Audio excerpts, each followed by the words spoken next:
Santiago no buscó enseñar teología de forma doctrinal, a diferencia de Pablo en Romanos, que es como si Pablo se hubiera querido titular de una maestría, un doctorado, esa sería su trabajo final.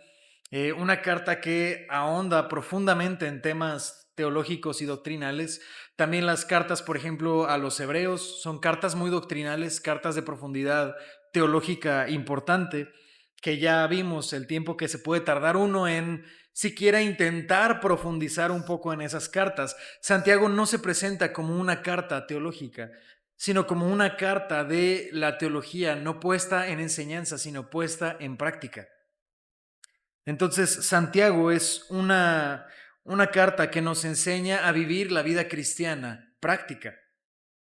Por eso les decía que algunos de los padres de la iglesia reformada la consideraban una carta menor, erradamente, ¿no? Al ser una escritura dentro de la palabra de Dios, entendemos su importancia, que a través de los años, a través de los siglos, Dios ha preservado su contenido y lo ha mantenido justamente para nuestra enseñanza. Pero al no ser profundo doctrinalmente, ha sido muy subestimada.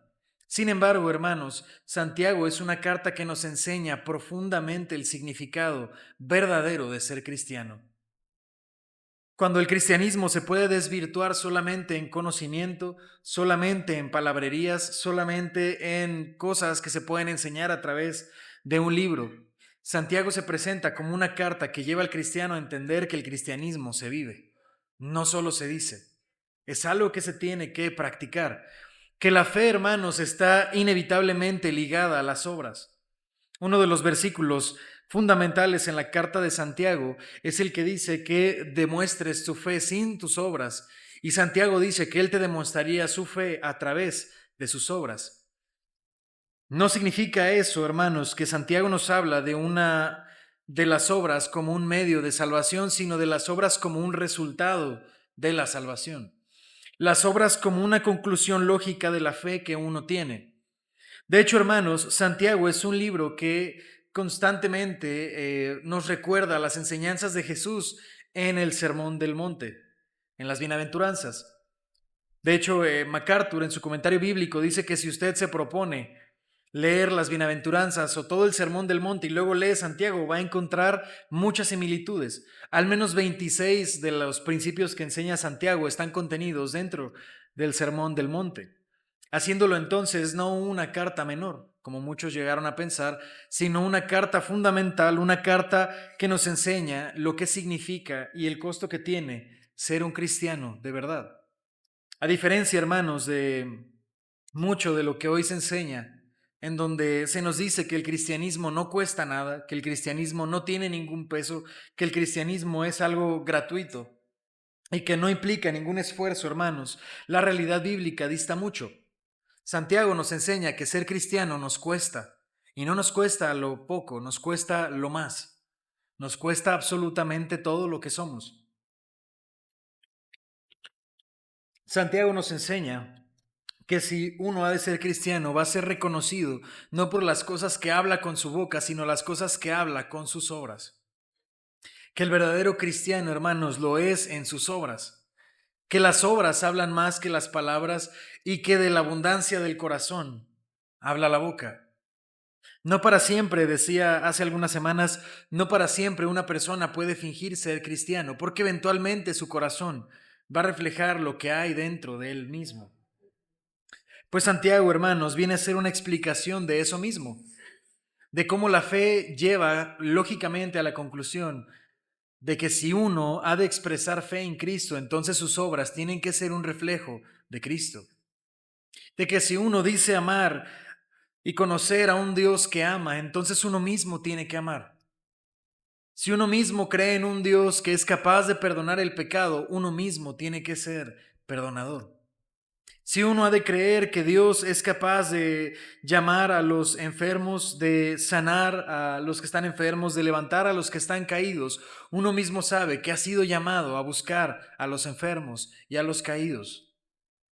Si hemos reconocido a un Dios que salva, entonces tenemos que ser los que buscan llevar la salvación a otros. Entonces, en Santiago, hermanos, se presenta como una carta que pone el cristianismo en la praxis.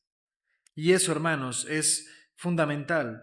El primer versículo de la carta de Santiago es la salutación, si ustedes me ayudan ahí con sus Biblias. Dice el versículo 1, Santiago, siervo de Dios y del Señor Jesucristo, a las 12 tribus que están en la dispersión, salud. Este es el contexto que tenemos en la carta, porque inmediatamente si usted lee el 2 arranca inmediatamente ya con la enseñanza, y a partir de ese momento es una tras otra, ¿no? Una tras otra, una tras otra. Pero una pregunta válida que nos deberíamos de hacer para entender el propósito de la carta es entender de quién es la autoría de la carta.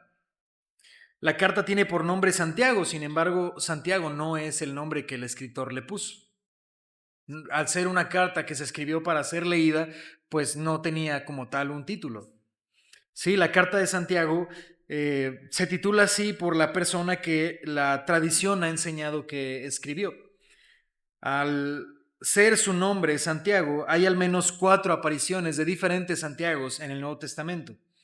Si usted los recuerda, primeramente tenemos a Santiago, el que era hermano de Juan, su nombre en hebreo es Jacobo, en griego es Santiago.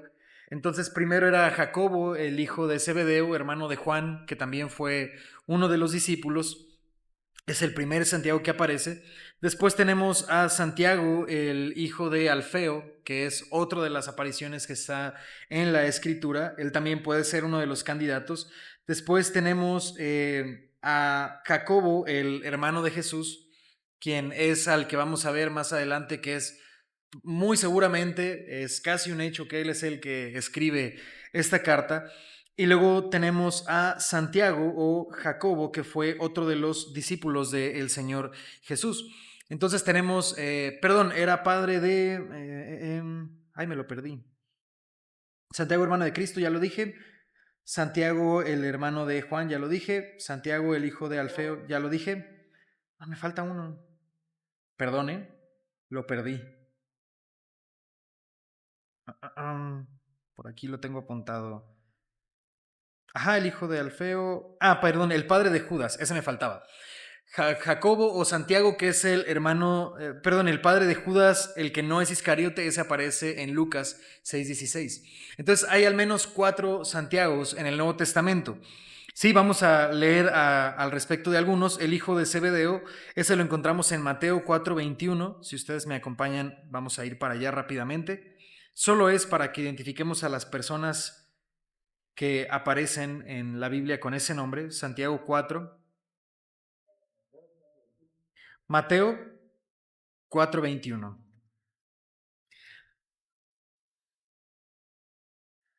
Dice, pasando de allí, vi a otros 2 hermanos, Jacobo, hijo de Zebedeo, y Juan, su hermano, en la barca con Zebedeo, su padre, que remendaban sus redes, y los llamó.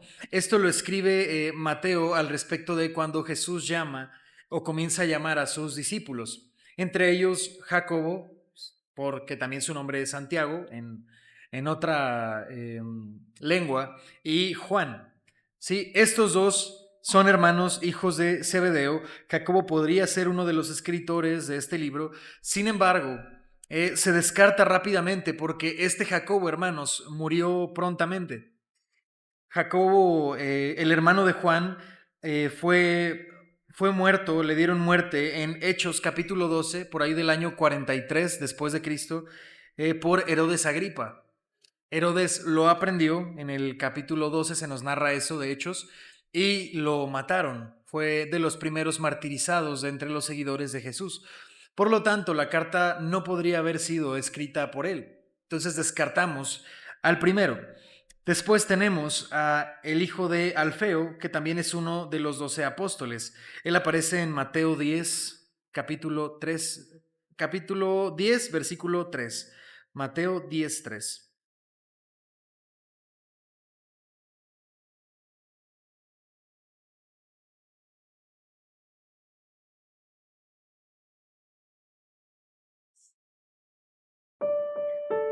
Dice que entre los nombres de los apóstoles estaba Simón, llamado Pedro, Andrés su hermano, Jacobo hijo de Zebedeo, Juan su hermano, Felipe, Bartolomé, Tomás, Mateo el publicano, Jacobo hijo de Alfeo, Lebeo por sobrenombre, Tadeo, Simón el cananista, Judas Iscariote, el que también le entregó.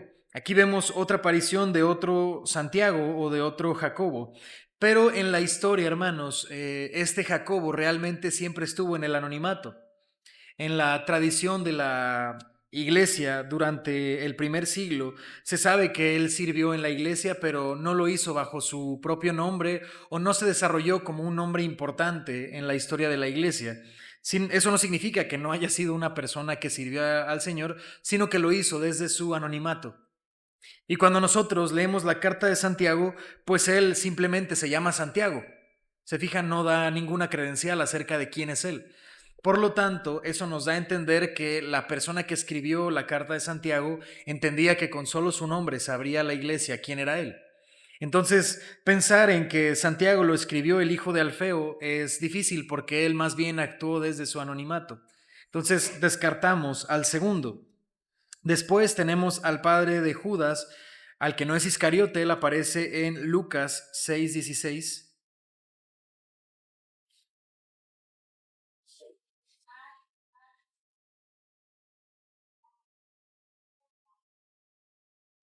Lucas 6:16 dice: Judas, hermano de Jacobo, y Judas Iscariote, que llegó a ser el traidor. Este es el... Ay, no, perdón. Ah, ah.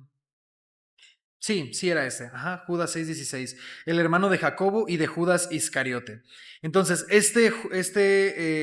Santiago tampoco figura dentro de la historia del cristianismo. De hecho, es de las pocas apariciones que él tiene. Entonces, tampoco podríamos decir que fue él. Sin embargo, tenemos dentro de esos candidatos al que mayoritariamente se ha dado la autoría de la carta de Santiago, y es el hermano del Señor Jesús, más conocido como su medio hermano Jacobo. Medio hermano no se le llama porque fuera hijo de otra persona, sino porque básicamente la única figura que compartían era la madre. Jesús, al ser un nacimiento virginal, pues no era realmente un hijo de José. Sin embargo, María, después de concebir al Señor Jesús en su virginidad, después llegó a conocer a su esposo José y tuvo más hijos con José.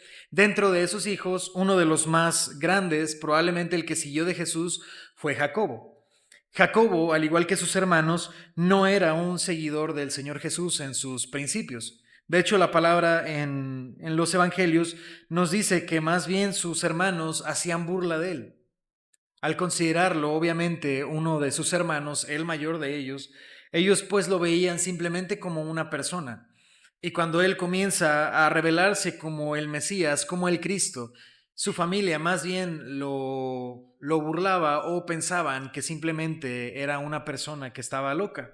Esa es la verdad. Esto lo encontramos nosotros en Gálatas. A esta persona, bueno, a este Jacobo lo encontramos en Gálatas 1:19. Gálatas 1:19.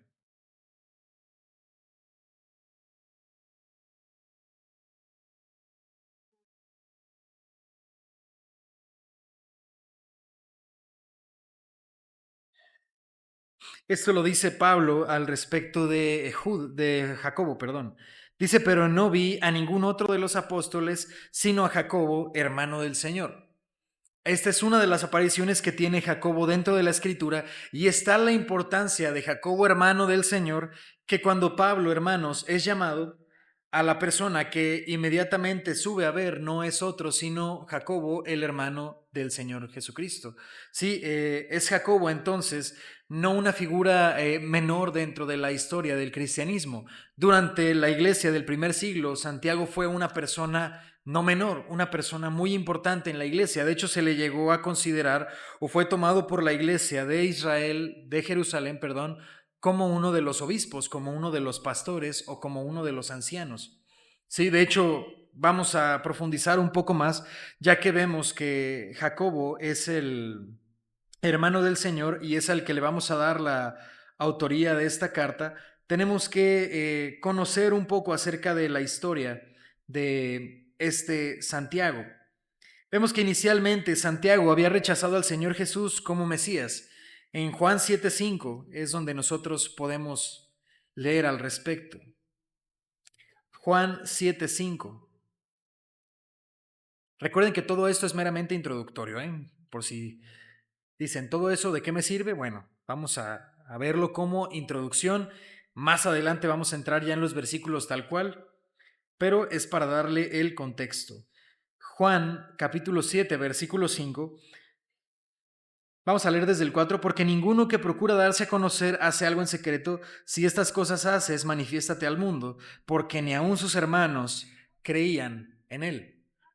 Entonces aquí vemos al Señor Jesús ya comenzando su ministerio y nos dice que ni aun sus hermanos creían en él. Es decir, el Señor Jesús de verdad tuvo que empezar con todas las cosas en contra. Ni aun sus hermanos creían en lo que él pensaba que era.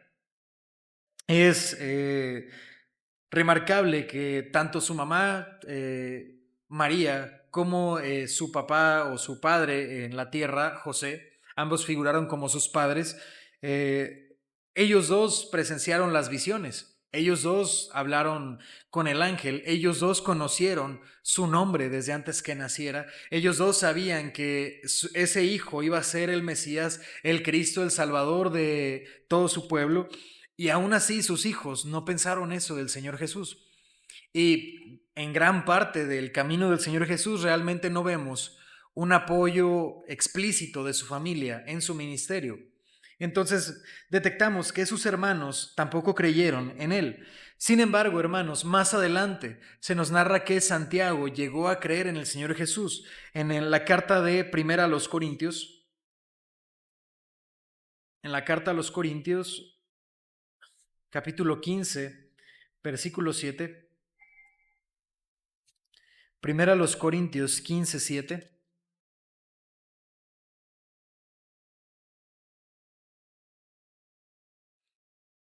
Esto el Señor, está hablando Pablo acerca de cuando el Señor Jesús empezó a aparecerse ya resucitado a diversas personas. Entre esas personas, vean lo que dice el versículo 7. Después apareció a Jacobo, después a todos los apóstoles y al último de todos, como un abortivo, me apareció a mí. Pablo comenta que el Señor Jesús comenzó a aparecerse en diversas ocasiones. De hecho, habla anteriormente de eso, que se le apareció a Cefas, después se le apareció a los 12 discípulos, después se le apareció a 500 personas, pero específicamente, aparte de todas las veces en las que se les apareció a los hermanos o a los discípulos, el Señor Jesús se le apareció a Jacobo individualmente. Y es en este momento en el que dicen los eruditos que es muy probable que Dios ya estaba tocando el corazón de Jacobo, que Jacobo ya estaba interesado en el movimiento que había comenzado Jesús, pero plenamente no estuvo seguro de todas las cosas y de que el Señor Jesús era el Mesías, sino hasta que Jesús se le apareció. Y una vez, hermanos, que Jesús se le apareció a Jacobo, su hermano, Jacobo nunca más volvió a ser el mismo. Y es por eso, hermanos, que hablar del contexto de los libros que leemos es fundamental. Porque si uno no entiende el origen de Jacobo, si uno no entiende el origen de Santiago, no entiende la importancia que tiene la carta siendo escrita por él, el que no creyó en Jesús, que lo tuvo en su casa, que creció con él, que fue su hermano, que no creyó en él. Pero cuando Jesús se le apareció, Jacobo nunca más volvió a ser el mismo. De hecho, a partir de este momento, hermanos, todas las apariciones que tiene Jacobo en la escritura son de alguien sumamente importante para la iglesia. No solamente un asistente, no solamente alguien que practica algo del cristianismo, sino como alguien que dedica toda su vida al Señor en el que ha creído y en el que ha confesado su propia fe. Vean que él se volvió el líder clave en la iglesia de Jerusalén. Eso lo encontramos en Hechos 12:17. De hecho, ahí en Hechos van a darse cuenta que aparece en varias ocasiones. Hechos 12:17.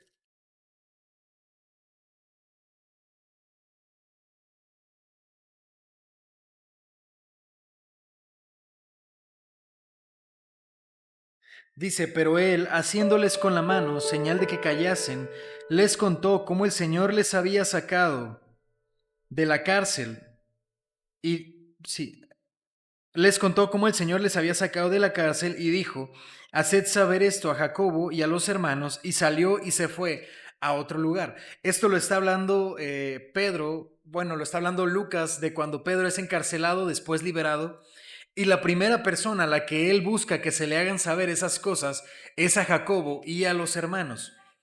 ¿Por qué dice a Jacobo? Porque Jacobo, hermanos, era uno de los pastores en la iglesia de Jerusalén, probablemente el pastor principal o el líder de la iglesia de Jerusalén. Entonces, cuando Pedro sale de la cárcel, a la primera persona a la que le quiere informar de que fue liberado es a Jacobo, porque Jacobo es el líder de la iglesia más importante, la iglesia de Jerusalén. ¿Sí? Más adelante, en Hechos 15:13.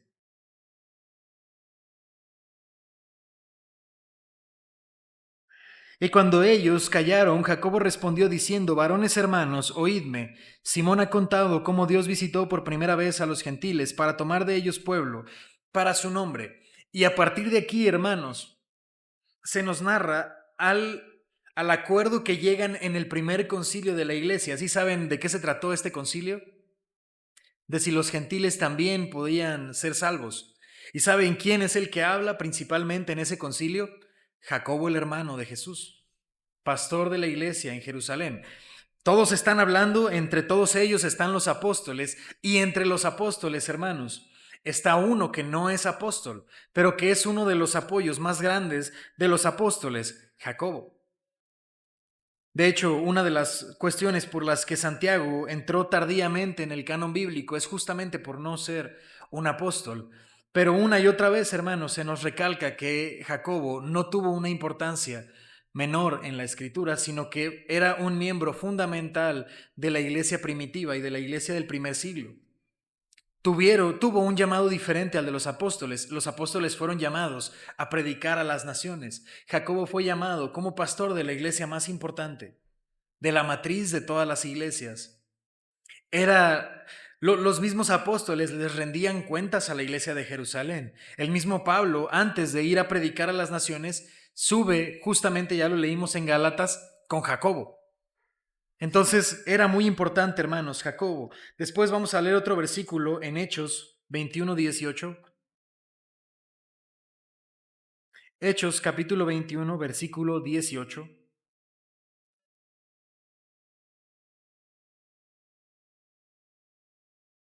Este es cuando arrestan a Pablo en el templo. Dice: cuando llegamos a Jerusalén, los hermanos nos recibieron con gozo. Y al día siguiente Pablo entró con nosotros. ¿A ver a quién? A Jacobo. Y se hallaban reunidos todos los ancianos.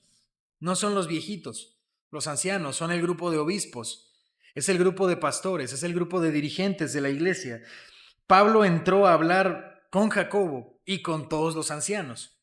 Es otra vez remarcable que pudiera haber solo la palabra decir a los ancianos de Jerusalén, a los ancianos de la iglesia de Jerusalén, pero menciona en específico a Jacobo, a Santiago, el hermano del Señor Jesús. Entonces, hermanos, fue tan importante Jacobo en la iglesia que incluso la Biblia lo llega a llamar una de las columnas de la iglesia.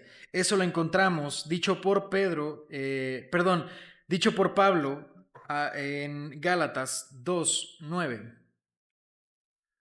Gálatas 2:9.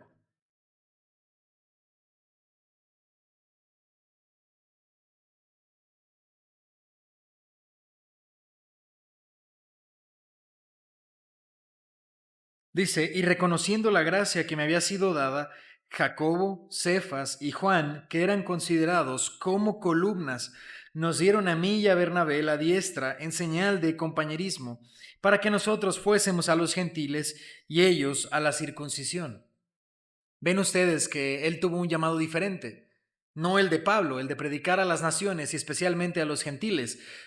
Santiago fue llamado a predicarle a los hebreos, a los israelitas, pero sí se nos dice que Jacobo, Cefas y Juan eran considerados columnas de la iglesia.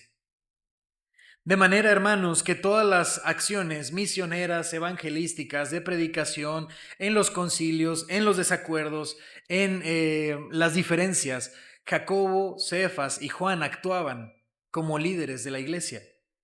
Entonces, cualquier hermano que fuera a salir de misión o que fuera a salir a evangelizar, primero tenía que pedir la aprobación de la iglesia en Jerusalén, encabezada principalmente por Jacobo. Entonces, es alguien importante Jacobo dentro de la iglesia. Además de que, bueno, históricamente, hermanos, el hecho de que el hermano de Jesús sea el autor de esta carta ha sido ampliamente aceptado, principalmente por uno de los primeros historiadores que aparecieron en la historia del cristianismo. ¿No? Han escuchado acerca de Josefo. Josefo vive en el primer siglo y él narra mucha de la historia de la iglesia primitiva. Obviamente no es algo bíblico, no es infalible, pero sí es una buena fuente muy cercana a los hechos tal como ocurrieron, y Josefo le da la autoría de esta carta a Jacobo. Entonces, no queda dudas de que quien escribió esta carta fue Jacobo, el hermano de Jesús, que después llegó a creer en él y que se convirtió en una figura importante dentro de la iglesia. Ahora vamos a hablar acerca, hermanos, de los retos de interpretación que tiene Santiago. Santiago plantea dos preguntas importantes, o tal vez las dos preguntas que uno tiene que plantearse cuando las lee. La primera de ellos es: ¿cuál es la relación entre la fe y las obras? Es una pregunta importante cuando uno lee la carta, porque gran parte de la carta habla de eso. ¿Qué relación tiene la fe con las obras? Dicho de otra manera, es: ¿qué relación tienen las creencias que tenemos con la forma en la que actuamos? La carta de Santiago, hermanos, es una carta que nos habla mayoritariamente de eso, de la relación que existe entre tener fe y el actuar en base a la fe. Otra de las preguntas que hace es si las promesas de sanidad se refieren solamente a la esfera espiritual o a la física. Eso también lo enseña Santiago cuando habla acerca de la sanidad del corazón. Gran parte de su carta entra en ese detalle acerca de la sanidad que da el Señor. Ya leeremos en su momento a qué se refiere eso, pero son los principales retos de interpretación que vamos a encontrar en la carta de Santiago. Ahora, habiendo dicho quién es el que la escribe, cuáles son los desafíos y los temas centrales de los que vamos a hablar, también tenemos que entender a quién se les escribió la carta. El versículo 1 de Santiago nos dice: Santiago, siervo de Dios y del Señor Jesucristo, a las 12 tribus que están en la dispersión. Primeramente, Santiago comienza diciendo quién es él, y inmediatamente, hermanos, se pone las licencias de él como siervo de Dios para escribir esta carta. Y esto no quisiera tardarme mucho en este punto porque creo que es fácil de comprender, pero nos deja ver muy de fondo quién es Santiago a través de lo que dice. Porque, a ver, ya establecimos que Santiago es hermano de Jesús. Que bueno, a uno como ya lector habitual de la Escritura, como creyente ya en el Señor, pues entendemos que ser hermano de Jesús realmente no es relevante en ningún sentido para él. No determina eso su vida. Ni siquiera es creyente por ser hermano de Jesús. De hecho, por ser hermano de Jesús, primero se burló de él. Pero hermanos, una persona que quiere establecer un título importante, ¿no creen ustedes que sería un buen mecanismo decir que es hermano de Jesús? Sin embargo, ¿saben cuántas veces Santiago dice eso en su carta? Ninguna. De hecho, no hay ninguna aparición o no hay ninguna referencia ni en la historia de la iglesia primitiva ni en la Biblia en la que Santiago haya dicho él mismo ser hermano de Jesús. Porque, hermanos, para él no era eso importante.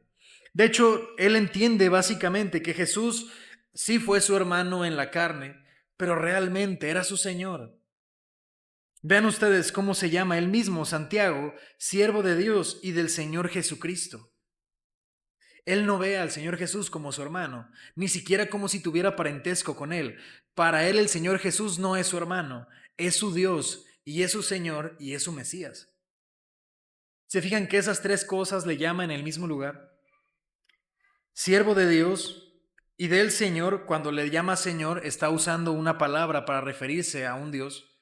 Cuando le dice Señor aquí, no es en términos de respeto solamente, es en términos de denominación de quién es Él. Cuando Él dice soy siervo y Él es el Señor, está diciendo yo soy un siervo de un Dios, yo soy el siervo de un Señor soberano. Entonces le llama a Jesús Señor en son de, como en el Antiguo Testamento se le llamaba a Dios, Adonai, que también significa mi Señor o mi Dios. Cuando Santiago le llama a Jesucristo Señor, le está llamando en otro idioma Adonai. Le está diciendo básicamente mi Dios, mi Señor, mi Rey, mi soberano redentor. Después le llama Jesucristo. Jesucristo llegó a ser una mezcla de tanto el nombre de Jesús, que en su nombre conlleva su propósito, y de Cristo, un título. ¿Sí? Jesucristo entonces es la unión de un nombre con propósito y de un título. Sí, Cristo no es un nombre. Para aquellos que conocen a alguien que se llama Cristo, pues no hagan eso. Cristo no es un nombre, Cristo es un título. ¿Sí? Cristo es otra forma de decir Mesías. El Cristo es el Mesías que Israel esperó durante toda la existencia de ese pueblo. Israel esperó un Cristo, un Mesías, quien iba a sacar al pueblo de la esclavitud, que iba a liberarlos y que iba a poner su presencia en el pueblo y que iba a poner el nombre de Dios en el pueblo y iba a habitar en medio de ese pueblo y los iba a salvar de sus pecados. Ese es Cristo. Entonces, por un lado tenemos el título, Cristo, y por otro lado tenemos su nombre, Jesús. Él dice, mi Señor, o soy siervo del Señor Jesucristo. Ya dijimos que Señor es Adonai, le está diciendo Dios, Cristo es un título y Jesús, hermanos, es un nombre que tiene un propósito. Jesús significaba el Salvador del pueblo. Siempre en la historia de Israel, una persona que se llamaba Jesús o otra forma de ese nombre es Josué. Josué en el Antiguo Testamento aparece como un hombre que salva al pueblo y lo introduce en la tierra prometida. Entonces se presenta a Josué como un tipo de Jesús. Más adelante, entonces cuando nace Jesús, el nombre que le ponen es Jesús, el Salvador del pueblo. Entonces cuando Santiago está diciendo que él es siervo de ese Señor Jesucristo, lo está llamando Dios, lo está llamando Salvador y lo está llamando Mesías. ¿Sí? Mi Salvador, mi Señor, el Mesías. Entonces, Santiago, hermanos, nunca se vale siquiera del título que él tiene como hermano de Cristo para escribir la carta, ni tampoco percibe al Señor Jesús siquiera como su hermano, sino como su Señor y su supremo Salvador. Y la carta la escribe a las 12 tribus que están en la dispersión. Esta parte de aquí, hermanos, eh, suena, a mí me impacta lo que uno puede sacar de un solo versículo. Porque cuando Santiago escribe en este aspecto, nos da a entender entre qué fechas fue escrito. Si usted es de los que apunta, entonces esta carta de Santiago fue escrita alrededor del año 44 al 48 después de Cristo. ¿Por qué creemos que fue escrita en esa época? Porque después, en el 49, sucede el concilio en Jerusalén, en donde se determina que los gentiles también van a alcanzar salvación, también son llamados a salvación a través de una visión de Pedro. Y eso sucede en el año 49 después de Cristo. Es curioso entonces que Santiago escriba su carta solamente escribiendo a hebreos. Porque después Santiago sostuvo y apoyó que los gentiles también iban a ser salvos por el mismo mecanismo que los israelitas, por la fe en un Salvador. Entonces, ¿por qué si Santiago apoyaba que los gentiles recibían la salvación, escribió su carta solo a los hebreos? Porque en el año en el que lo escribió, los creyentes solamente eran hebreos. Entonces, cuando escribe su carta, se lo escribe a las 12 tribus que están en la dispersión. La dispersión sucede después del año 40, después de Cristo. Entonces, no puede estar después del 49, porque después del 49 hubiera escrito a todos los creyentes, no solamente a los hebreos, y no puede estar escrita antes del 40, porque entonces no estaban bien dispersos los creyentes que estaban en Jerusalén. Ustedes recordarán, ya lo dije hace un rato, que Herodes comenzó a perseguir a los cristianos y eso ocasionó que se dispersaran los cristianos del primer siglo por toda Asia y por todo el continente, ¿sí? Entonces, Santiago escribe a los que están en la dispersión porque justamente acababa de pasar que Herodes comenzó a perseguir a los cristianos y comenzaron a huir a todas las naciones. Entonces Santiago escribe la carta pensando en todos los creyentes que ya no están en Jerusalén, que han salido corriendo.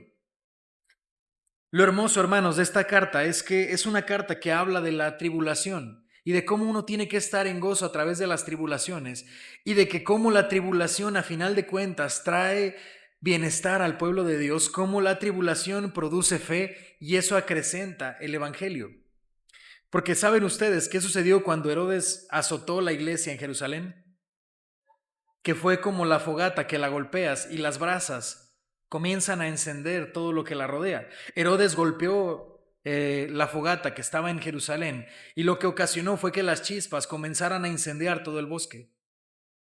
Comenzaron a salir iglesias cristianas en todos lados. Comenzó el evangelio a predicarse en todas las naciones porque Herodes los dispersó. Y Santiago escribe una carta para motivar a los cristianos a que permanezcan predicando con sus acciones, con un cristianismo que se vive en las obras, allá en donde ellos estén. Entonces, tiene mucho sentido, hermanos, el tono en el que Santiago escribe la carta. No es una carta de teología, porque la iglesia no necesitaba en ese momento que les enseñaran acerca de doctrinas profundas. La iglesia necesitaba escuchar que tenía que actuar como cristianos, que tenían que actuar en base a la fe que ellos profesaban para predicar a todas las naciones con sus acciones. Que el evangelio demandaba de ellos no solamente teología, sino acciones, prácticas. Entonces, hermanos, la carta de Santiago es importante en la historia también de la iglesia. Y muy, además de todo eso, esta carta de Santiago, hermanos, a pesar de que fue escrita solamente para los hebreos, es sumamente aplicable para todos los creyentes, porque nos enseña que el cristianismo no puede ser solamente de dicho, que si eres cristiano, eso te exige, que no dudes en ningún momento que ser cristiano no es una exigencia, que no demanda de ti algo. De hecho, por Santiago entendemos que demanda de ti muchas cosas.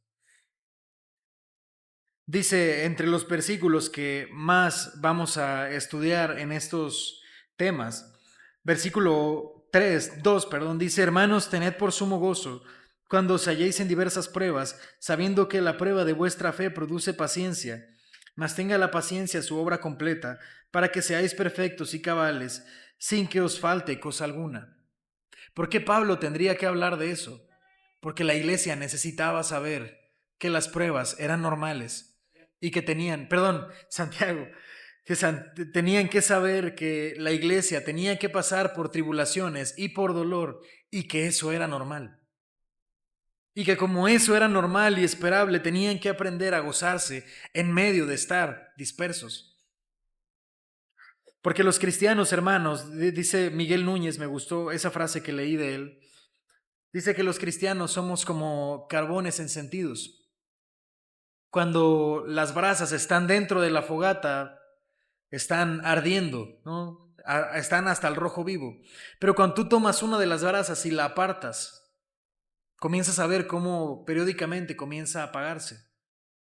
Entonces, Santiago, hermanos, es una carta que se escribe para que las brasas que están separadas no se apaguen, para que se acuerden que Cristo demanda de ellos paciencia, que Cristo demanda de ellos soportar las tribulaciones en gozo, para que a través de la tribulación Dios haga una gran obra en el mundo que rodea. Entonces, hermanos, Santiago es una carta muy importante. Es una carta que nos va a ser muy útil para que nosotros no dejemos el cristianismo solamente en palabras, para que avancemos más allá de las palabras a las acciones. Porque si aprendemos, como la iglesia del primer siglo, a que el cristianismo se trata de acciones, entonces verdaderamente, hermanos, aprenderemos sabiduría, paciencia, gozo, fidelidad, evangelismo. De verdad tendremos un impacto en los que nos rodean si nuestro cristianismo pasa de ser solo palabras y se convierte más en acciones.